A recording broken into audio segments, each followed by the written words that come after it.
You would have watched this happen. An organisation promises to change everything, and then 3 years later, it's doing exactly what it replaced. A movement for liberation becomes the new orthodoxy.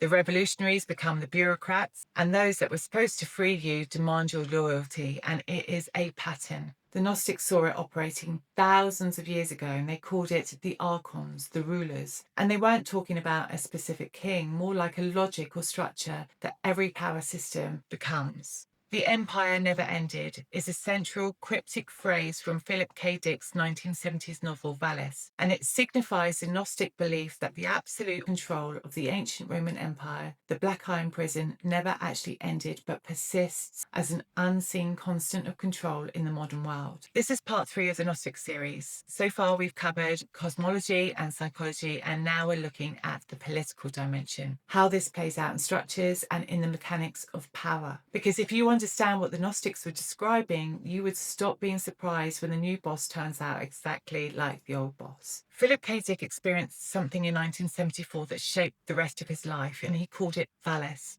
Vast Active Living Intelligence System.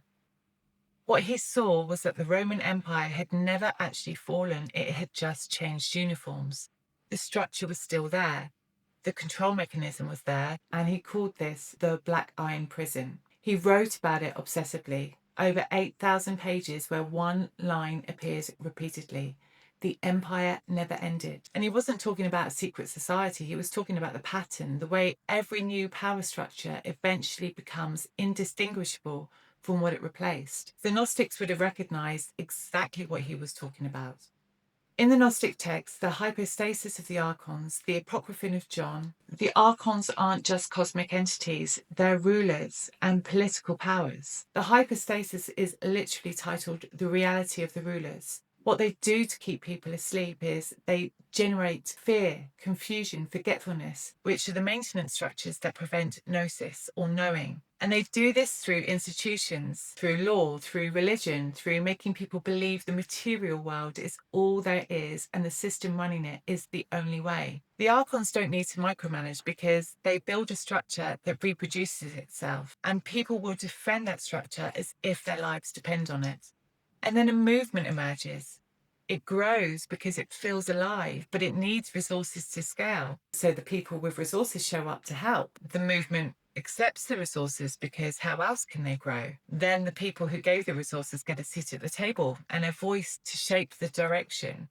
And then they get a veto power. And before you know it, the movement starts sounding like everything else. The original people leave, and the thing that was supposed to change the system is now part of the system. So a new counter movement emerges, and the cycle begins again. That is the Archonic pattern. The Gnostic Christians started as a counter movement. They believed in direct gnosis, in personal revelation, where no priests were required. You could access the truth yourself without permission, and that was a threat. And by the 4th century, when Christianity became Rome's state religion, the Gnostic texts were being systematically destroyed because they were incompatible with institutional control. Because you can't build a church hierarchy on "you don't need us," or consolidate power around a doctrine that says the material structures are run by a false god. So the texts were buried, and we were left with a version that said, obey the authorities. The powers that be are ordained by God. Don't question the structure. So what do you do with this? Well, you can stop expecting institutions to save you. You can stop waiting for the right leader, the right movement to finally be the one that doesn't turn. Because they all turn. That's what they're built to do. Instead, you can engage with systems strategically, use them when they're useful, walk away when they're not.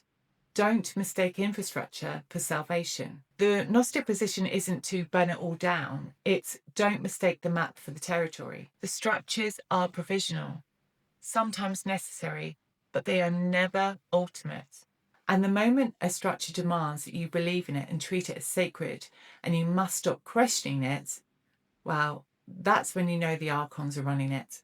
The Gnostic texts were buried for 1600 years. They survived because someone knew they'd be destroyed otherwise. And what's in them is still dangerous, not because they tell you to overthrow anything, but because they tell you the emperor has no clothes. But the powers claiming ultimate authority are repeated patterns and copies. The thing you're looking for isn't in the institution, it's in you.